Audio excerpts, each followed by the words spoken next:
So I was away for the whole weekend, came home, and look at my corn snake girl. I knew it would be about this time, and unfortunately I knew I'd be gone right when she laid, but I believe she laid actually right before I collected them because it looked like she had one more left, one more egg left in there at least. So I'm gonna check her right now, see if there's any more eggs, and then I'll show you what I did with the eggs that I took last night, and I will put this egg in along with those eggs.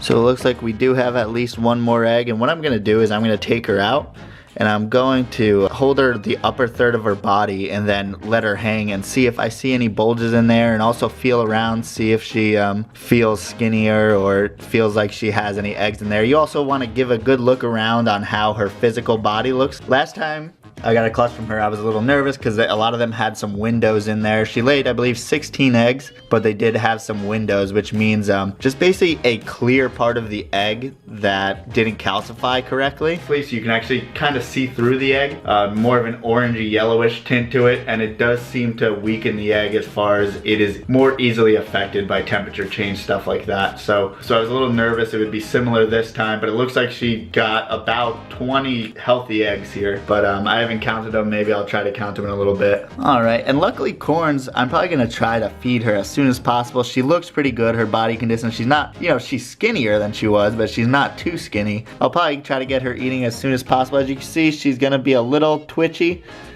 and hopefully she doesn't roll over her egg there. There you go, girl.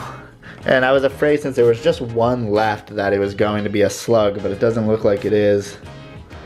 I'm not sure what this little bump in her mid-body is,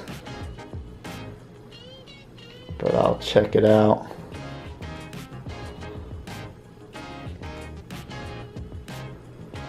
But as you can see, she definitely looks a little weathered and a little skinny.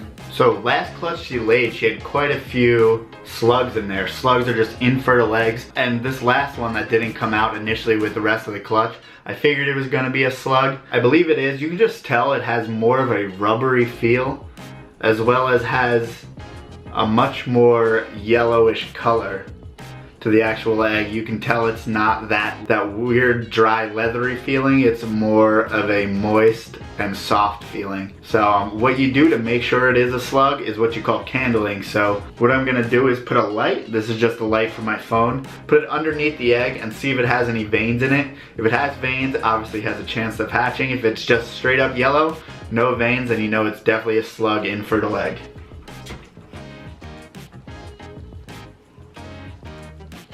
So as you can see there, it's just that yellow orangey color, and I don't see any veins in this one.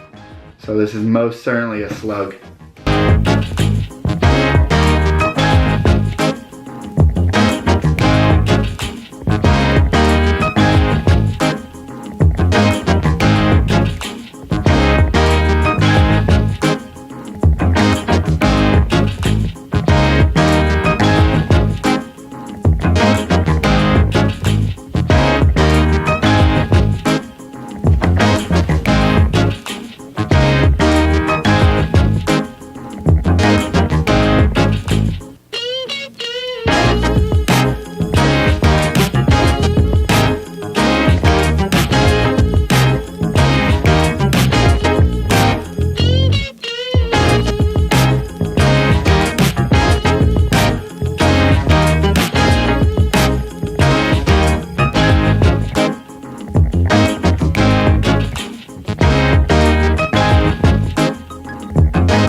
Amazing was that. King snakes are obviously great opportunistic feeders, such cool snakes. Feed on other snakes. I mean, they'll feed on chicken that you give them. They'll feed on obviously mice, rats, pretty much anything you put in front of them. So that was her right there eating the infertile corn snake egg. It's always nice if you have infertile eggs to have something to do with them, as far as like if you have a tegu or something, tegus will eat them.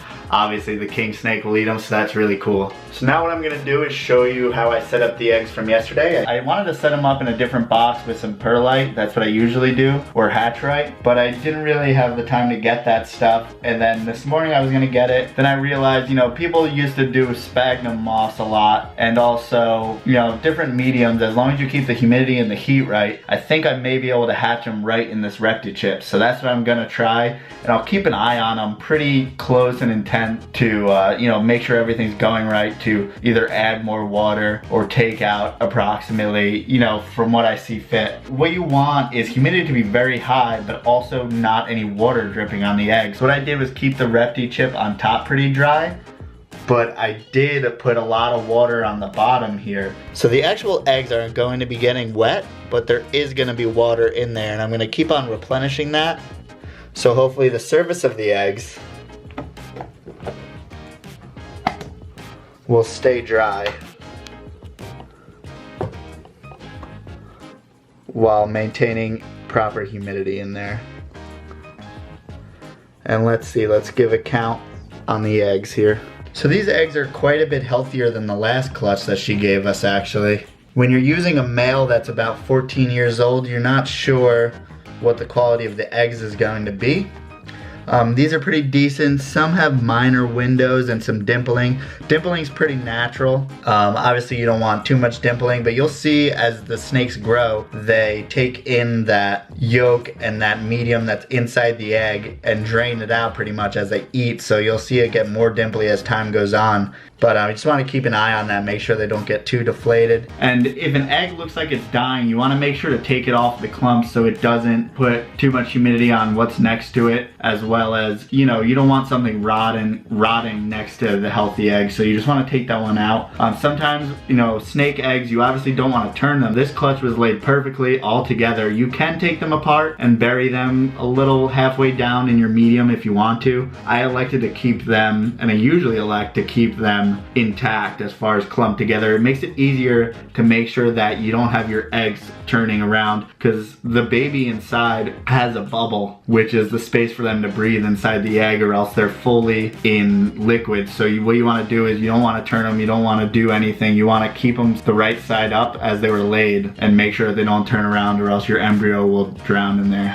So we have 2, 4, 6, 8, 10, 12, 14, 16, 18, 20. So it looks like we have 20 healthy eggs here. You know, we'll see. Obviously, sometimes they don't all make it out of incubation. Hopefully we'll stick to over 80%, but I mean, obviously looking for 100. For ball python clutches, I would always get 100. I always had really good luck with that. My last corn snake clutch was a little on the weak side, but this one looks a lot healthier. We got 20 eggs instead of 16 that she gave us 2 years ago. And so she's obviously not slowing down, she's just ramping up. She might need a new male next year, but this is pretty good. I'm really happy with this. And I think I'm actually gonna put a little bit more water in there. What I'm doing is just putting them on the top shelf of the closet. So as you can see, we have those wire racks up there. And I did take a heat gun, and I did see how warm it was up there. It stays about 77 degrees, which is perfect. You usually want to incubate corn snake eggs between 75 and 82 degrees. The longer you let them cook at a lower temperature, I say cook, but you know, the longer you let them mature at a lower temperature, actually the bigger, the healthier the babies you're gonna get. So the hotter it is, the quicker they hatch, but they're usually smaller hatchlings. So I would rather go on the cool end, and corn snakes are kind of weird, so on the short end it's gonna be 70 days, on the long end it's gonna be 100 days. So that is a long time, you know, a month in between whether or not they're going to hatch. But about 77 degrees, I'll expect them. I'll start looking at them from 80 to 90 days, but we'll see what happens.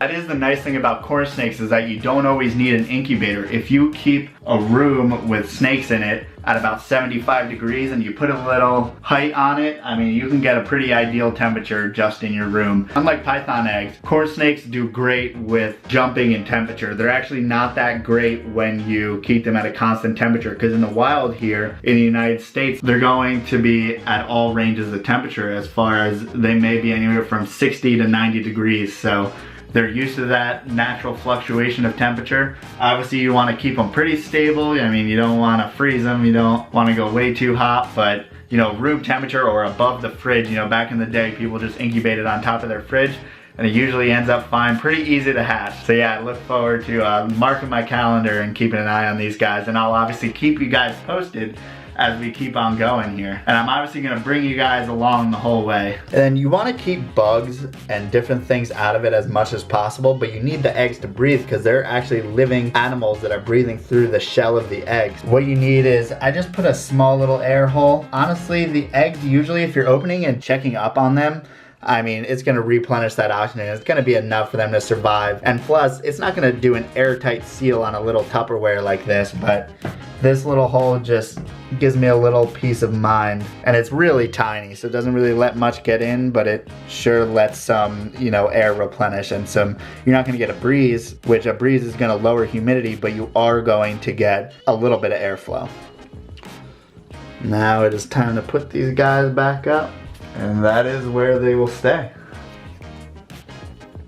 So now that we have set up the eggs, put them in the container, everything's ready to go, my first priority is going to be getting that female back up to size. She may double clutch. Usually they double clutch within about when their last clutch starts hatching. Last time she double clutched and they were all infertile. You're gonna have a lower clutch size when they do double clutch, and you're gonna have a higher instance of infertiles. So I think this time around she may be a little bit better off, but we'll see what happens. I'm not counting on anything. That being said, I mean, this is the easiest part in my opinion, is getting them to breed and getting the eggs. The anxiety-ridden part is definitely incubating the eggs. You know, one wrong move and unfortunately you can have all your eggs go bad. Checking on them all the time and making sure everything's all right, and this is the first time I've ever tried to, you know, use this method of incubation, so it should be a fun little test, but also a little bit of anxiety involved in it, but not a big deal. So I just wanted to thank you guys for watching. Please like, comment, subscribe, and if you made it this far, you're on the team.